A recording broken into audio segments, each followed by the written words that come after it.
Initiating moisture.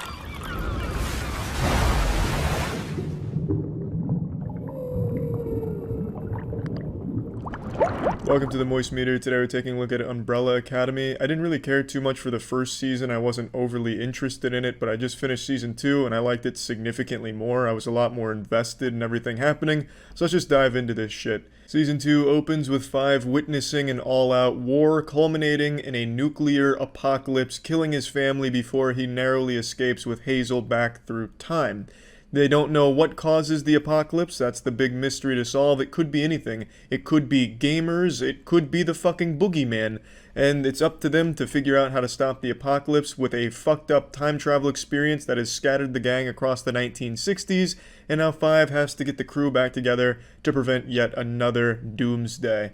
And I think the strongest part about this season is its focus on the characters themselves, the central seven here, where each one is experiencing the 1960s in a different way. Since they've all been scattered, none of them were together except for Klaus and Ben, who have a lot of interaction together and build a really interesting relationship over the course of the season, but all the other characters were alone. And I think it was great to see how each character handled this. For example, Luther resorted to beating ass and eating ass with some bare-knuckle brawling. Allison found love, Vanya got amnesia, and I'm never really too big of a fan of the whole amnesia thing, but here it kind of worked out pretty well because it led to a lot of character development with Vanya. And I just think the strongest part was seeing the characters interacting in a different way, and then when they all come together thanks to Five, you get to see the disjointed, fucked up side of the entire family and them learning to get along to again stop another doomsday. And of course there's a lot more going on than just stopping the apocalypse. There's a lot of moving parts to this bad boy. For example, Diego becomes obsessed with the idea of stopping the assassination of JFK. I mean, he's like a fucking heroin addict when it comes to that. He's just constantly scratching at his goddamn neck just thinking about stopping JFK's assassination. And overall I just think it all works in this season. I will say, since this deals with time travel is a pretty crucial element to season 2. There's a lot of plot holes. Like, you can poke a lot of holes into this condom here, but that's just the nature of the beast when it comes to introducing time travel into anything. When it comes to time travel playing a big role in something, at a certain point you just have to flop your dick on the table and say, hey, you know what, it is what it is. It's a show with a 58-year-old man in a 16-year-old boy's body and a fucking talking fish. I'll just suspend my disbelief here with the time travel plot holes. And it's not the biggest deal in the world, but yeah, if you just stop for a second, you can really slap around the narrative a little bit and really find a lot of things that would make no sense logically for some of the decisions. But setting that aside, I think the narrative is very strong. I also think definitely the strongest part about season 2, like I said, was the characters. The characters were a lot more fleshed out, and you can actually care for the characters this time around. The three best being Five, Diego, and Reginald, in my opinion. They did most of the heavy lifting, especially Five. Five, I think, is in like 90% of the scenes in this season. Even if he's not even present on screen, he's still being talked about in the scene. Like, a character could be taking a shit and then just all of a sudden, damn you, Five! Just his presence is felt throughout the entire show at every single moment. Which isn't a bad thing, because Five's a really good character. It's just, damn, this whole season was really like him doing most of the work. Diego also plays a huge role this season. I don't want to give any spoilers or anything, but Diego plays a very crucial role this season, and I think he did a very good job.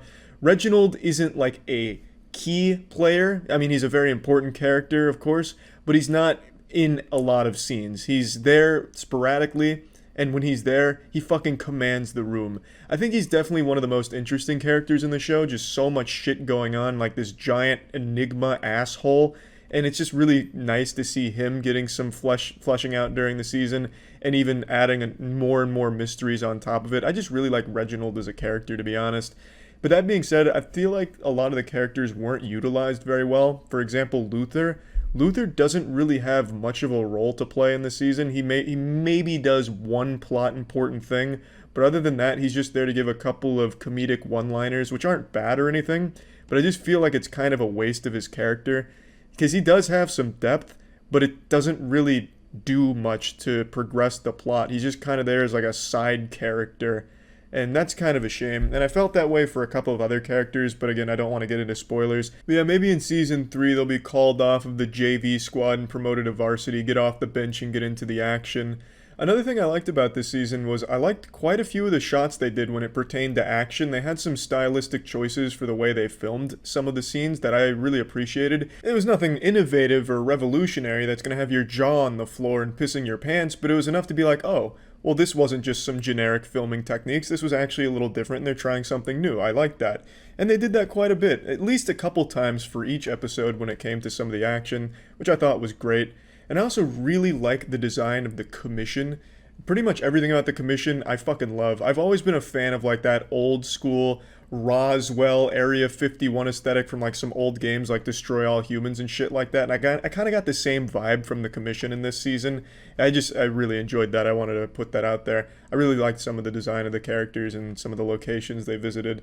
I also want to mention there's something I really didn't fucking like about this, and it's just these petty squabbles that the characters would get into from time to time. Like, I like them showcasing how fucked up they are as a family, but sometimes it was just fucked up for the sake of being a fuck up.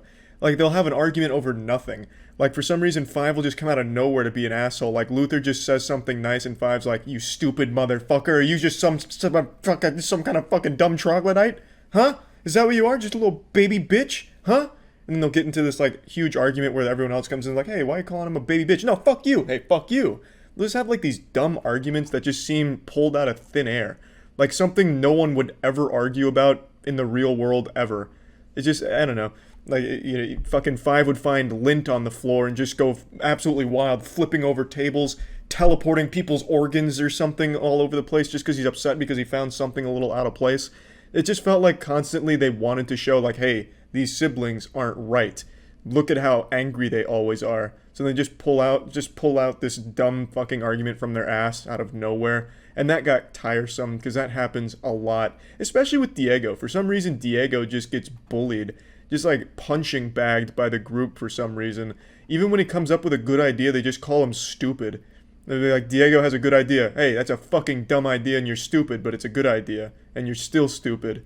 I don't know, just a lot of those squabbles just got really grating from time to time.